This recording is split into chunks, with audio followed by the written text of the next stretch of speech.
guys, and welcome back to the Single Mom Space. Single Mom Space is not about your kids, it's about you, the single parent. Today's video is going to be about when I was a shopaholic. Yes, that was what happened to me, or what I was like before I bought my first house, before I got my car, before I, started traveling.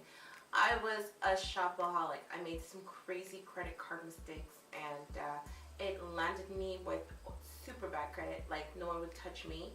First car was a 23% interest rate. It just was bad. Honestly, I really had nothing. It was rock bottom, okay? And rock bottom is not the best place to be. So I guess we should start when I got my first credit card. My first credit card was a department store credit card. They gave me about a $1,500 limit. And that limit, I thought I could use it for anything, right? Because the thing is, people around me did not know how to use credit. They didn't understand what kind of advice to give me. So they just told me to go and spend, use your credit card. Why aren't you using your credit card? Use your credit card. So I started using my credit card. I was buying pizza. I was buying clothing. I was buying anything and in any place that accepted credit. And I started buying things that were almost ridiculous, right? I was getting things I didn't even need. Then I called the credit card company. At that time, they would call you, and they said to me, "Oh, do you want to raise your limit?" And I was like, "Sure." I raised it to $3,000. I had furniture on credit. I had computers on credit, and everything on credit. Anyways, I got pregnant after that. Okay, and my son was, in my stomach, and I was still paying for a lot of things with credit. And there was a day when I tried to buy a pack of gum, and it was declined. That was my first decline. That meant that I was paying the minimum payments, and now at this point I couldn't really afford the minimum payments and my rent and my bills and everything else that was coming at me. So then it declined, because what was happening was my minimum payments versus the interest, they weren't matching very well. I was paying more interest than minimum payment. So anyways, I decided that, okay, you know what? I'm gonna need another credit card. Instead of saying, hey, you know what? My credit card is maxed out. I should need to pay this off. It's, where can I get another credit card? So what did I do? I went to another department store and I got a Sears card. And like then that Sears card got me a new bed, got me some new clothes, got me some new shoes, because it was a department store, right? Got me some new sheets. It was okay. I could spend again, but I was not paying the $3,000. I just let that grow. I didn't even look at it. They would send me bills.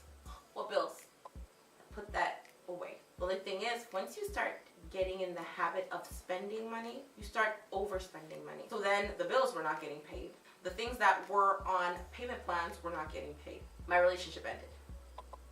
And I wanted to get a condo, because I've always wanted to be a homeowner. That was always a thing in my life. I've always wanted it.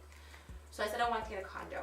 When I went to do the application, they said my credit was bad. So I thought, what do you mean my credit is bad? It's crazy. My credit can't be bad. Well, it was horrible. Because I didn't make payments, I got an R9 credit score, which means that I'm garbage. There was nothing there. I was living in a horrible apartment.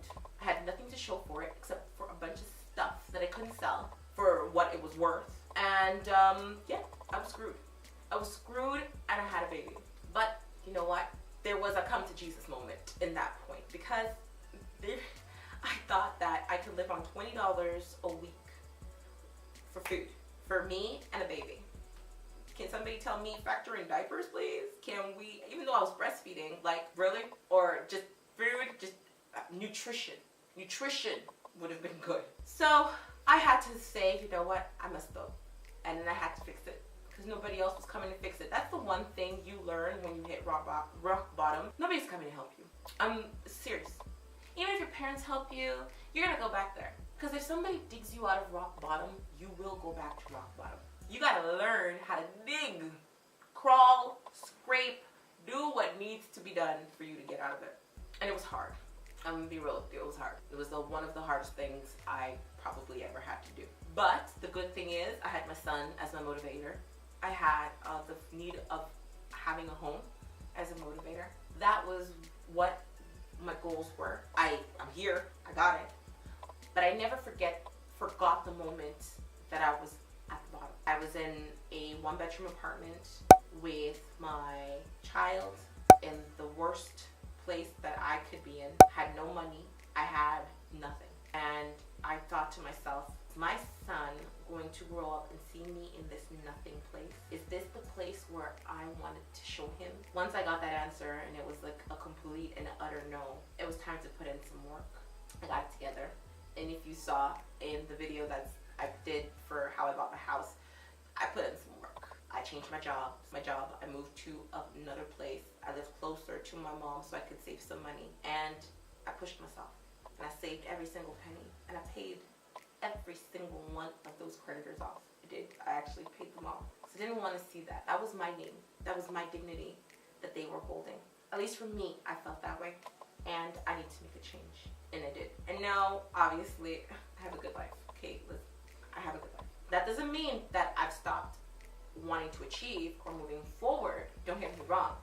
But it's just a reminder that if you see somebody who's successful, maybe not 90% of the time, maybe not 80% of the time, but 75% of the time, they've come from a place of hardship and they've crawled and scraped and climbed to get to where they are now.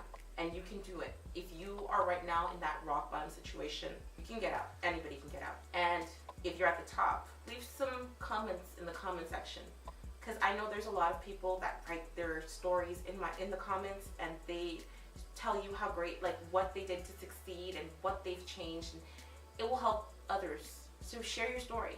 It's, you know, everybody needs to hear that they're not the only person who's at the bottom. So I hope you like this video, comment, share, subscribe, click the bell notification, and have some hope. If I could send something, I'm gonna send you some hope. I'm gonna send you some prayer and some love because you need it. Anyways, I'm out.